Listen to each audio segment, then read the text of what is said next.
Enforce کی ہوئی شرائط کمزور کو ماننی ہی پڑتی ہیں. نہیں وہ تو ہماری طرف سے پہلے بھی کہا گیا جی کہ ہم ان سے کہیں گے کہ تھوڑی سی نرمی لے کر آئیں اور چھوٹ دیں, ایسا کریں ویسا کریں. یہ بارہا جتنی مرتبہ بھی ہماری گورنمنٹ وہاں گئی اور یہاں پر اسی طرح کی باتیں ہوتی رہی اور شوکت ترین صاحب بھی یہی باتیں کرتے رہے, شوکت ترین صاحب اس طرح کی باتیں کرتے رہے, تو یقینی طور پہ وہ ابھی بھی نرمی نہیں کریں گے. اور یہ بھی کہہ دیا گیا ہے کہ جب یہ معاملات سیٹل ہو جائیں گے تو بجلی کے نرخ بھی بڑھیں گے اور دیگر چیزوں کے نرخ بھی بڑھیں گے. دیکھیں, ایک تو وہاں سے جو پیسے آئیں گے اس سے پاکستان بمشکل اپنے معاملات کو چلائے گا. اچھا, یہ چیز پتہ چلتی ہے ان ممالک کو جو ہوسٹائل ممالک ہیں, وہ پھر پریشر جنریٹ کرتے ہیں. ان امریکہ سے آنے والے IMF سے آنے والے پیسے انہوں نے وصول بھی کرنے ہیں. وہ وصول کرنے سے پہلے پوچھتے ہیں کہ بھائی جان آپ ہمیں واپس کیسے کریں گے؟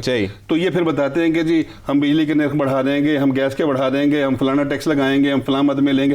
تو وہ اس کا الٹیمیٹ پریشر عوام کے اوپر پڑ جاتا ہے. اب عوام کے اوپر پریشر اتنا پڑ چکا ہے کہ عوام کی اخیر ہو گئی ہے. خواص پہ پریشر آج بھی نہیں ہے. اگر پرائم منسٹر یہ کہتے ہیں کہ لوگ ٹیکس نہیں دیتے تو بھائی جان آپ پرائم منسٹر, ٹیکس تو آپ نے وصول کرنا ہے. آپ کی جگہ پہ مودی نے یا جو بائیڈن نے یا عمران خان اور نواز شریف نے تو نہیں ٹیکس وصول کر کے آپ کو دینا. آپ ٹیکس وصول کریں, خواص سے کریں. عوام کا دم تو نکل گیا. آپ خواص جو ہیں جو نہیں, عوام تو پہلے ہی ٹیکس دے رہے ہیں. جتنے عوام ٹیکس دے رہے ہیں شاید ہی کتنے کہیں اور دیتا ہوا نظر آئے. اور حکومت کا یہ موقف ہوتا ہے کہ مہنگائی تو پوری دنیا میں ہے, اس وجہ سے ہمیں بھی ٹیکس لگانا پڑتے ہیں. عوام روزانہ کی بنیاد پہ ٹیکس دیتی ہے. جو سیلز ٹیکس ہیں, آپ دن میں جتنی خریداری کرتے ہیں, چاہے وہ پانی ہے اور چاہے وہ آپ کے شام تک کوئی بھی آئٹم ہے, اس کے اوپر آپ کو ٹیکس دینا پڑتا ہے. کسی شخص کی آمدنی کچھ ہے یا نہیں ہے, اس کو ٹیکس اس کی خریداری پہ دینا پڑتا ہے. لیکن کیا خواص یہ ٹیکس دیتے ہیں؟ خواص کے اوپر ٹیکس لگنے چاہیے. جو دولت مند طبقہ ہے وہ ٹیکس اگر نہیں دیتا تو وہ حکومت کی ریٹ وہاں ختم ہوتی ہے. حکومت کا کام ہے کہ وہ ان کو قابو کریں اور ان سے ٹیکس وصول کریں. تو یہاں پہ آپ یہ دیکھ لیجئے کہ اگر یہاں حکومت کامیاب نہیں ہوتی تو پاکستان کے حالات بدلنے والے نہیں ہیں. عوام کو جتنا بھی آپ رگیز لیں گے اس کے بعد پھر آپ کو الیکشن میں بھی تو جانا ہی پڑے گا. صحیح. تو اس تمام صورتحال میں آپ کو یہ بھی لگتا ہے کہ ہمارے امریکہ کے ساتھ تعلقات جتنے ہیں وہ دوریوں کی وجہ سے ہیں, اس وجہ سے IMF کی جو سخت شرائط ہیں وہ اس میں بھی کہیں دور تک نرمی کا کوئی امکان نہیں ہے, ایسا لگتا ہے؟ دیکھیں, امریکہ کا اپنا ڈیزائن ہے, امریکہ کی اپنی پالیٹکس ہے, اس کی اپنی سپرمیسی ہے. کیونکہ شوکت ترین صاحب وہاں پہ موجود ہیں, وہ یہ کہتے ہوئے نظر آئے کہ غلطیاں دونوں طرف سے ہوئی ہیں, پاکستان جو ہے امریکہ کو اپنا دوست مانتا ہے. دیکھیں, طاقتور کبھی غلطی نہیں کرتا. یہ اصول یاد, might is right. Might is right. تو غلطیاں پھر کمزور ہی کے ذمہ آتی ہیں. صحیح. تو پاکستان اگر کمزوری سے طاقت حاصل کر لے, سیلف ریلائنس پہ آ جائے اور اپنے امپورٹس اور ایکسپورٹس کو چیک کر لے اور اپنے وسائل کو بڑھا لے, اپنے ٹیکسز کو مینیج کر لے, اپنی پالیٹکس کو ذرا تھوڑا سا اس کے جائزہ لے لے, تو پاکستان پھر کسی وقت کہہ سکتا ہے کہ ہم برابری کے اوپر بات کریں گے. لیکن کبھی بھی کمزور کی اور طاقتور کی برابری نہیں ہوتی. یعنی کمزور اور طاقتور کی برابری آپ کو نظر نہیں آ رہی, اور اسی طرح ہمارے مسائل جو ہیں وہ بڑھتے چلے جائیں گے.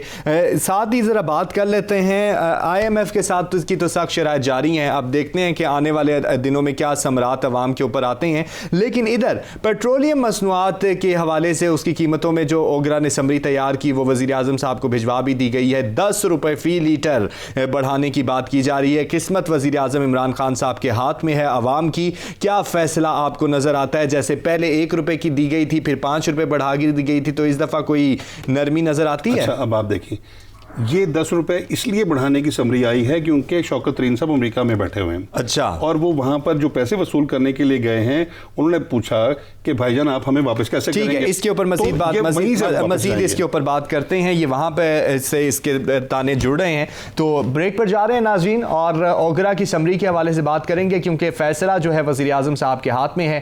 عوام کی قسمت کا, عوام کی قسمت کھلتی ہے یا بند ہوتی ہے, دیکھتے ہیں, اس پہ بات کرتے ہیں ہمارے ساتھ.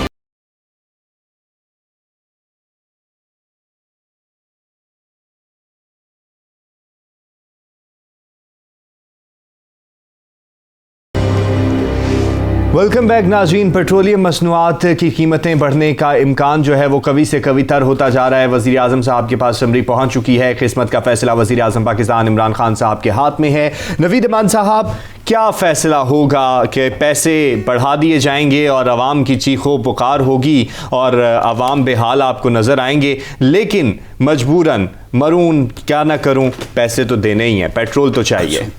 پرائم منسٹر صاحب اس سمری پر سائن بھی کریں گے, پیٹرول بڑھے گا بھی, اور جو اس وقت عوام کی قسمت پرائم منسٹر صاحب کے ہاتھ میں ہے, ایکچولی پرائم منسٹر صاحب کی قسمت عوام کے ہاتھ میں جا چکی ہے. اچھا, اور اب وہ جتنا بھی 1.5 سال 2 سال رہ گئے ہیں, ہو سکتا ہے سال ہو, سال سے 2 سال کے درمیان جتنا بھی ٹائم ہے, الیکشنز میں اگر انہیں جانا ہے تو پھر آپ کو عوام کے ہاتھوں میں پرائم منسٹر کی قسمت نظر آئے گی. اچھا, اور یہ ان کی ان پالیسیز کی وجہ سے ہی ہوگا جس کی وجہ سے وہ اس ملک کو معاشی بحران میں اور معاشی دباؤ میں شوکت ترین صاحب امریکہ میں موجود ہیں, وہ یہ کہتے ہوئے نظر آئے ہیں کہ معیشت کے حوالے سے یہ اخبارات بھرے پڑے ہیں ان کے بیان سے کہ ہم نے بڑے سخت قسم کے فیصلے لیے, ہم نے بہت مشکل فیصلے کیے, غیر مقبول فیصلے کیے, اور معیشت کو ہم نے سنبھالا دیے رکھا, ابھی بھی 5 پہ گروتھ ہماری جائے گی. دیکھیں, یہ جو سیاستدانوں کے بیانات ہیں ان پہ نہیں جایا جا سکتا. اچھا, انہوں نے تو سب اچھا کی بات کرنی ہی کرنی ہے, کیونکہ اس میں ان کا اپنا ذاتی مفاد شامل ہے.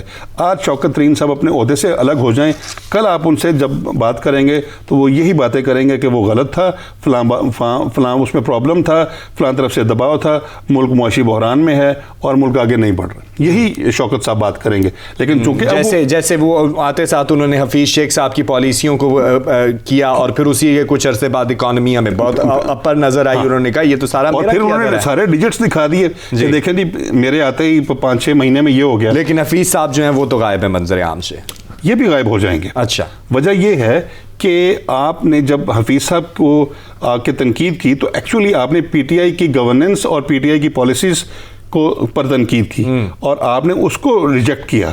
اب آپ جب آئے ہیں تو ایسا آپ نے کون سا تیر مار دیا ہے کہ آپ کہہ رہے ہیں کہ جی اب اکانومی ہماری بوسٹ پہ چلی گئی؟ نو, ایسا نہیں ہے. آپ دیکھیں عام آدمی کی جو حالت ہے وہاں سے آپ اکانومی کا اندازہ کریں. صحیح, آپ پرائم منسٹر کے لیول سے یا آپ آئی ایم ایف سے آنے والے قرضوں کے حوالے سے آپ جو انجینئر ڈیجٹس آپ سامنے لاتے ہیں ان کے حوالے سے آپ دیکھیں گے تو اکانومی آپ کو بہت اچھی نظر آئے گی. لیکن جب آپ عام آدمی کے چولہے کی بات کریں گے, عام لوگوں کی بیماری کی دوائیوں کی فیسوں کی بات کریں گے تو آپ کو پتہ چل جائے گا کہ اکانومی کہاں کھڑی ہے. اپوزیشن بھی شور مچاتی نظر آتی ہے. سراج الحق صاحب کے بیانات دیکھ لیں, وہ کہہ رہے ہیں کہ کشکول اٹھا کے آپ ساری طرف جا رہے ہیں, اور ریاست مدینہ کی باتیں تھیں تمام کی تمام باتیں ایک طرف, لیکن عوام کی زندگی جو ہے وہ عذاب میں مبتلا ہے. دیکھیے کہ مہنگائی اتنی بڑھ گئی, بھی کچھ نہیں کر رہی, وہ بھی صرف بیانات تک. یہ ٹھیک ہے, اپوزیشن کی ذمہ داری بھی اس حوالے سے اتنی ہی ہے جتنی گورنمنٹ کی ہوتی ہے. لیکن آپ یہ دیکھیں کہ اپوزیشن نے اگر انیشیٹو نہیں بھی لیا عوام کے ساتھ کھڑے ہونے کا اور یکجہتی کا اور اس مہنگائی کی بات کرنے کا, اس کے باوجود اگر راولپنڈی اسلام آباد میں بھی اگر پرائم منسٹر کے پتلے نکالے جاتے ہیں اور اٹھائے جاتے ہیں اور جلائے جاتے ہیں تو اس کا کیا مطلب ہے؟ وہ عوام ہی کر رہے ہیں, وہ عوام ہی اپنا رد عمل ظاہر کر رہے ہیں. یہ آنے والے وقتوں میں پتہ چل جائے گا کہ کتنی مقبولیت ہے اور عوام کتنا تنگ ہے, اور کیا ہوتا ہے, کس کی قسمت کا فیصلہ کس کے ہاتھوں میں ہے, یہ وقت بتائے گا. امریکی ناظم الامور جو ہیں اینجلا ایگلر, یہ اہم خبر ہے اخبارات کی کہ اس کی ملاقات ہوئی شہباز شریف صاحب سے بھی اور مریم نواز صاحبہ سے بھی. کیا پیش خیمہ ہے, اور آپ کو کیونکہ باہمی دلچسپی کے امور پہ بھی بات کی گئی, افغانستان کے حوالے سے بھی بات کی گئی, اور لاہور کے حوالے سے جو شہباز شریف صاحب نے کام کیا اس کو بھی ناظم الامور نے بڑا سراہا. یہ بڑی بہت اہم ڈیولپمنٹ ہے. آپ اس میں یہ دیکھ لیجئے کہ امریکی ناظم الامور کا لاہور جانا, جاتی عمرہ, اور مریم نواز سے شہباز شریف صاحب سے ملاقات کرنا بہت معنی خیز ہے. ان کی کارکردگی کو سراہا جانا معنی خیز ہے. اب ان کو پتہ ہے کہ وہ اپوزیشن میں ہے, لیکن کچھ اشارے مستقبل کی راہ کا تعین کرتے ہوئے نظر آتے ہیں, اور کچھ حقیقی تبدیلی رونما ہوتی ہوئی نظر آتی ہے. وہ تو زرداری صاحب بھی کل جاتے جاتے کہہ گئے کہ اگلی باری پیپلز پارٹی کی نہیں ہم کسی اس طرح کے اشارے کنائے دیتے ہیں. ہم سیاستدان کے بیان کی بات نہیں کر رہے, ملاقات کی بات کی جا رہی ہے. ہم ان حقائق کی بات کر رہے ہیں جو زمینی حقائق ہیں, اور زمینی حقائق میں امریکہ کا اب اس طریقے سے موو کرنا اشارہ دیتا ہے کہ اب عمران خان صاحب مزید 5 سال کے لیے نہیں چل سکتے. اچھا, یعنی آپ کو یہ نظر آ رہا ہے؟ جی, وجہ اس کی یہ ہے کہ جو آپشن ہے, عمران خان صاحب ہمیشہ کہتے ہیں کہ ہماری افواج کے پاس یا اسٹیبلشمنٹ کے پاس یا پاکستان کے پاس کوئی آپشن نہیں ہے میرے سوا. تو یہ آپشن اب نکل آئے گی. آپشن نکل آتی ہوتی ہے اور نکالنا آتا ہے.